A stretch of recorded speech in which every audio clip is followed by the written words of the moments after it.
एक मेजर साहब के नेतृत्व में 25 जवानों की एक टुकड़ी चाइना बॉर्डर पर हिमालय के अपने रास्ते पर थी।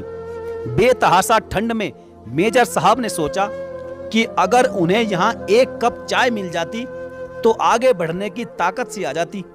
लेकिन रात का समय था, आसपास कोई बस्ती भी नहीं थी। लगभग 1 घंटे की चढ़ाई करने के बाद उन्हें एक जर्जर पुरानी चाय की दुकान दिखाई दी, लेकिन अफसोस कि उस पर ताला लगा हुआ था। भूख और थकान की तीव्रता के चलते सभी जवानों के आग्रह पर मेजर साहब उस दुकान का ताला तुड़वाने को राजी हो गए। खैर, ताला तोड़ा गया तो अंदर उन्हें चाय बनाने का सारा सामान भी मिल गया।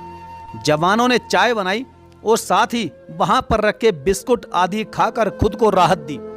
थकान से उबरने के पश्चात सभी जवान आगे बढ़ने की तैयारी करने लगे, लेकिन मेजर साहब को यूं चोरों की तरह चाय की दुकान का ताला तोड़ने के कारण बड़ी ही आत्मग्लानि हो रही थी।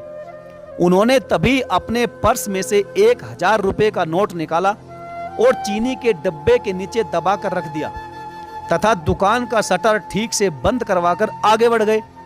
3 महीने की समाप्ति पर इस टुकड़े के सभी 25 जवान सकुशल अपने मेजर साहब के नेतृत्व में उसी रास्ते से वापस आ रहे थे। रास्ते में उसी चाय की दुकान को खुला देखकर वहां पर विश्राम करने के लिए रुक गए। उस दुकान का मालिक एक बूढ़ा चाय वाला था, जो कि एक साथ इतने सारे ग्राहक देखकर खुश हो गया और उनके लिए चाय बनाने लगा। चाय की चुस्कियों और बिस्किटों के बीच वह बूढ़े चाय वाले से उस बाबा के जीवन के अनुभव चाय की चुस्कियों और बिस्कुटों के बीच जवान बूढ़े चाय वाले से उस बाबा के जीवन के अनुभव पूछने लगे, खास तौर पर इतने बीहड़ इलाके में दुकान चलाने के बारे में। बूढ़ा उन्हें कई कहानियां सुनाता रहा और साथ ही साथ भगवान का शुक्रिया अदा भी करता रहा। तभी एक जवान बोला, बाबा, आप भगवान को इतना मानते हो, अगर भगवान सच में होता तो फिर उसने तुम्हें इतने बुरे हाल में क्यों रखा हुआ है? बाबा बोला, नहीं साहब, ऐसा नहीं कहते भगवान के बारे में। भगवान तो है और वाकई सच में है, मैंने देखा है भगवान को। आखिरी वाक्य सुनकर सभी जवान कौतूहल से बूढ़े की ओर देखने लगे। बूढ़ा बोला, साहब, मैं बहुत मुसीबत में था। एक दिन मेरे इकलौते बेटे को आतंकवादियों ने पकड़ लिया। उन्होंने उसे बहुत मारा पीटा, लेकिन उसके पास कोई भी जानकारी नहीं थी, इसलिए उन्होंने उसे मार पीट कर छोड़ दिया। मैं दुकान बंद करके उसे हॉस्पिटल ले गया। मैं बहुत ज्यादा तंगी में था और आतंकवादियों के डर से किसी ने मुझे उधार भी नहीं दिया। मेरे पास दवाइयों के पैसे भी नहीं थे और मुझे कोई उम्मीद भी नजर नहीं आ रही थी। उस रात साहब मैं बहुत रोया और मैंने भगवान से प्रार्थना की और मदद मांगी। और साहब, सच पूछो तो उस रात भगवान मेरी दुकान में खुद आए। मैं सुबह अपनी दुकान पर पहुंचा, ताला टूटा हुआ देखकर मुझे बड़ा दुख हुआ। मुझे लगा कि एक तो वैसे ही मैं संकट में हूँ, ऊपर से मेरी दुकान में भी चोरी हो गई।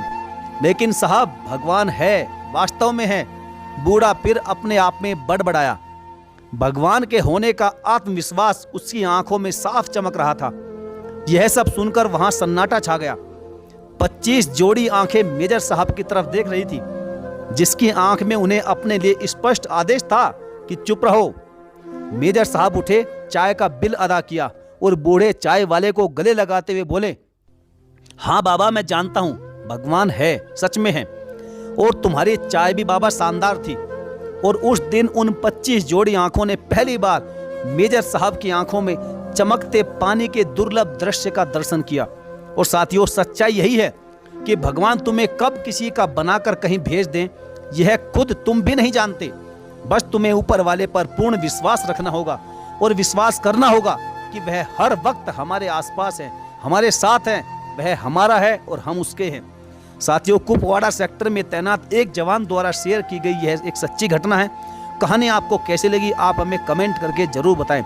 और हाँ, यदि आपने अभी तक हमारे चैनल को सब्सक्राइब नहीं किया है तो सब्सक्राइब करके बेल आइकन को जरूर प्रेस कर लीजिएगा।